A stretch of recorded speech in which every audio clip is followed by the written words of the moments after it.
The White House fended off tough questions about President Biden's fitness at the briefing yesterday, and at times it was tough to watch. Is anyone in the White House hiding information about the president's health or his ability to do the job day to day? Absolutely not.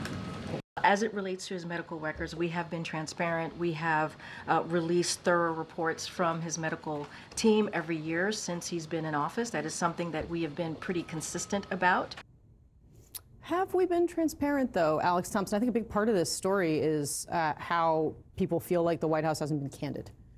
Absolutely. I mean, as someone, we've talked about this before, as someone that's reported on his age for the last 3.5 years, as a reporter, I feel, especially in retrospect after watching the debate, I have been met by gaslighting, a lot of deflecting, at times not even telling the truth about the president's schedule. Now, we've all been talking about this whole thing about the president from 10 to 4. I mean, I reported that a year ago, but no one really paid much attention to it. And the fact is that, and this is also what is added to the turmoil inside this White House, because there is incredible frustration, especially among the people that really love Joe Biden, that have been with him for a long time, that if people within the inner circle knew that he had some of these moments, that knew that there was even a 5% chance that what happened on Thursday night was going to happen, and they let him go on that stage and humiliate himself in front of the entire world,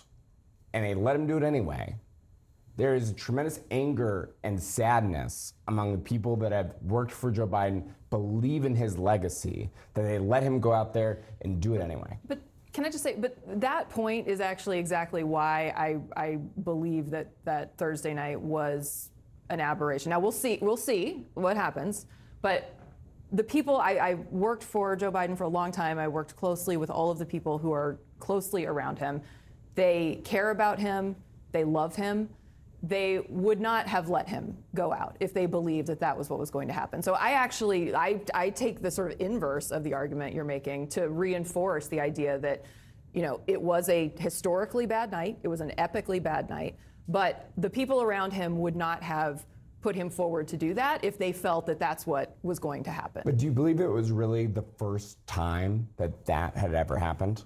I do. I genuinely, I know, I realize that's, again, I base this on my own experience. Granted, I left over a year ago, so I'm not, but, I never saw that version of Joe Biden.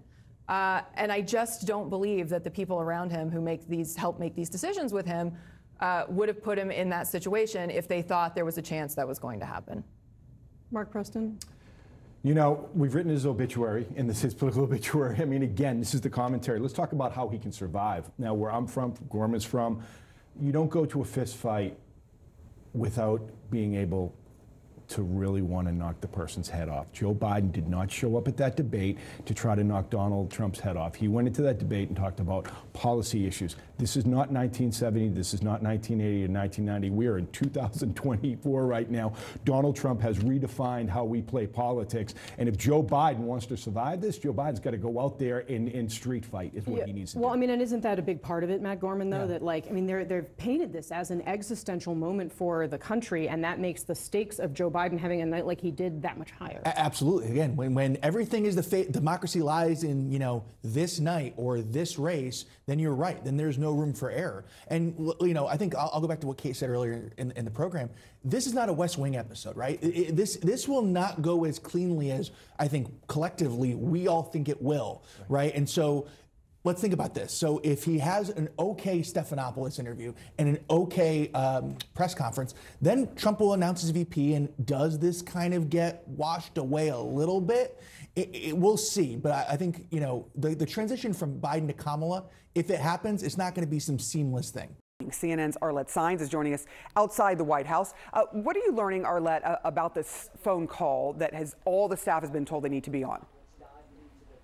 Well, Sarah, White House Chief of Staff Jeff Zients is expected to hold a call with staff in just a few hours. We're told that this is a call that's essentially touching base with the staff, but it comes at a time when President Biden, as you noted, is under significant pressure from within his own party, as they are starting to see some real serious cracks in support for the president following that debate performance. Now, part of President Biden's work for today will be trying to reassure party leaders as well as hear out some of their concerns. A bit later this evening, the president will be meeting here at the White House with Democratic governors to hear some of their concerns and really try to shore up support within the Democratic Party. It's expected that some of these governors will also be joining the call virtually. The president today is also expected to pick up the phone at various points of the day to speak with congressional leaders. A source told us that the President Biden did connect with the House Minority Leader Hakeem Jeffries just yesterday, but it comes as there has been at least one Democratic lawmaker who has publicly called for President Biden to step aside in this race. That is Congressman Lloyd Doggett. And privately, many Democrats are beginning to express concerns that the president needs to step aside for the good of the party, but also for the good of the country. Now, President Biden at that fundraiser last night in Virginia tried to offer a new explanation for his debate performance, saying that part of it was due to the fact that he was crossing the globe a few times for international travel with trips to Italy and France. He told those donors that he almost fell asleep on the debate stage, which garnered some laughter in the room, but it's unclear whether that explanation in any way would ease any concerns within the party about the president's performance and future in this race. Now, there are also growing calls for more transparency relating to the president's health as well as his mental acuity. That is an issue that was a major focus at the White House press briefing with Karine Jean-Pierre yesterday. This is what she said specifically when it came to the issue of mental acuity and whether the White House might provide more information on that front. Take a listen. The medical team said it is not warranted in this case. We have put forward a thorough, transparent annual report on his health. So they have said that is not warranted. It is not necessary. Again, we understand. We understand. We're not taking away from what you all saw or what the American people saw. We understand. It was a bad night. Is anyone in the White House hiding information about the president's health or his ability to do the job day to day? Absolutely not.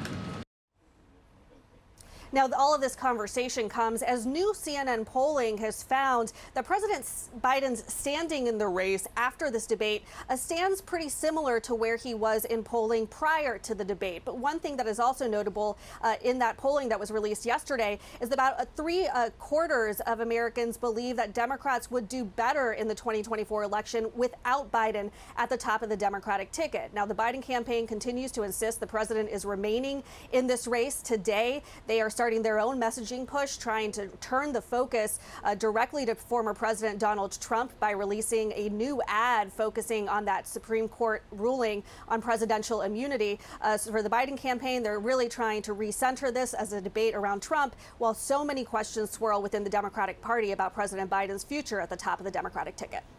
All right, Arlette Saenz, and we also should mention that the governors will be meeting with Biden today to try to allay their concerns. Appreciate your reporting there from outside the White House, John. Yeah, so where do things stand this morning? Which way is the momentum flowing? We've got our best man on it. CNN's Isaac Dovere is with us now. Isaac, you woke up, and what was on your phone this morning? If you were lucky enough to sleep, what are you hearing from Democrats around the country? Yeah, not a lot of sleep for anybody these days, John. But what is going on here is a real mix of emotions and feelings about what should happen next. A lot of Democrats starting to get ever more concerned, pushing for a decision from Joe Biden to come quickly. Some want it this week, and the decision that they want is for him to step aside. The other Democrats saying that they are ready to try to move past this if they can. This is playing out. Let's take a listen to what Lloyd Doggett, the Texas congressman, said yesterday, which got a lot of people both excited to have somebody step out, but others saying this is not what they need right now.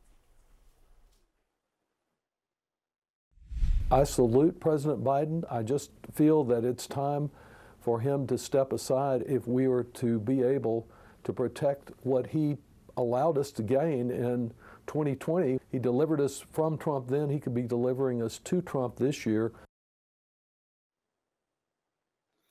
And look, that's Lloyd Doggett, who is a congressman from not a swing district and not a too prominent figure in the party. Other more prominent people are talking publicly. And look, there's also lots of unnamed Democrats at this moment. One telling CNN yesterday, we are deeply concerned about his trajectory and his ability to win. We want to give him space to make a decision, but we will be increasingly vocal about our concerns if he doesn't. That is going to be the theme of the governor's meeting tonight. It's going to be the theme of everything happening today. People looking for reassurance from Joe Biden and noting that they still have not seen very much of him over the course of these days. He had that one fundraiser last night, one event during the day. We don't expect to see much of him today. And then there's Friday, this big interview that he has. That may be the watershed moment. Prediction time very quickly. Isaac, do you think by the end of the day, more elected Democrats besides Lloyd Doggett come out and say they would like to see Joe Biden step aside? The way that things are going, I think it is likely that you will see some more voices emerge, but we don't know exactly how this is going. We know you're working the phones. Isaac, get back to work. Let us know what you hear. Thanks so much for being with us this morning.